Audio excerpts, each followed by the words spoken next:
Hi friends, வணக்கம். காலையிலேயே மார்க்கெட்டுக்கு கிளம்பியாச்சு. வீட்டுக்கு காய்கறி வாங்கிட்டு கடைக்கும் அப்படியே காய்கறியெல்லாம் வாங்கிட்டு வரலான்னு கிளம்பியாச்சு. வெளியே வந்து பார்த்தா யாருமே காணோம் ரோட்டில். கடைக்கு வந்தியாச்சு, மார்க்கெட்டுக்கு வந்து காய்கறிலாம் வாங்கியாச்சு. ஏன்னா வெயில் வெளியே அந்த அளவுக்கு இருக்குது. வெயிலுன்றனால அதிகமாக ஆட்கள் நடமாட்டமும் இல்லை. நானே ஏன்டா வந்தோன்ற மாதிரி ஆகிப்போச்சு, அந்தளவுக்கு வெயில். சரி, வீட்டுக்கும் கடைக்கும் வேறு காய்கறி வாங்கணும்ல, அதனால தான் வந்தாச்சு. காய்கறி வாங்கிட்டு வீட்டுக்கு கிளம்புறதான். காய்கறி வாங்கியாச்சு, வீட்டுக்கும் ஃப்ரூட்ஸ் கொஞ்சம் காயும் வாங்கியாச்சு. போகிற வழியில் அப்படியே ஜில்லுன்னு கரும்பு ஜூஸ் குடிச்சிட்டு வீட்டுக்கு போக வேண்டியது தான்.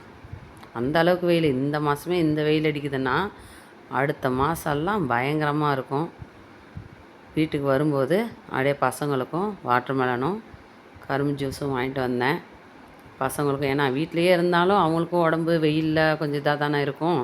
அதனால் பசங்களுக்கும் வாங்கி கொடுத்தாச்சு. அவ்வளோதான் ஃப்ரெண்ட்ஸ். வெயில் இனிமேல் பார்த்து தான் இருக்கணும். அந்தளவுக்கு வெயில் அடிக்குது. வெயில் அடிக்கிறத பார்த்தாலே வெளியே போகவே மனசு வர மாட்டேங்குது. அப்படி இருக்குது வெயில். இன்னும் சித்திரை மாதமெல்லாம் எப்படி இருக்குன்னே தெரியல. பாய் ஃப்ரெண்ட்ஸ், அவ்வளோதான். வீட்டுக்கு வந்தாச்சு. அடுத்த வேலையை பார்க்க வேண்டியது தான். தேங்க்யூ, பாய். அடுத்த வேறு வீடியோவில் சந்திக்கலாம். சப்ஸ்கிரைப் பண்ணாதவங்க சப்ஸ்கிரைப் பண்ணுங்கள், லைக் பண்ணுங்கள். தேங்க்யூ.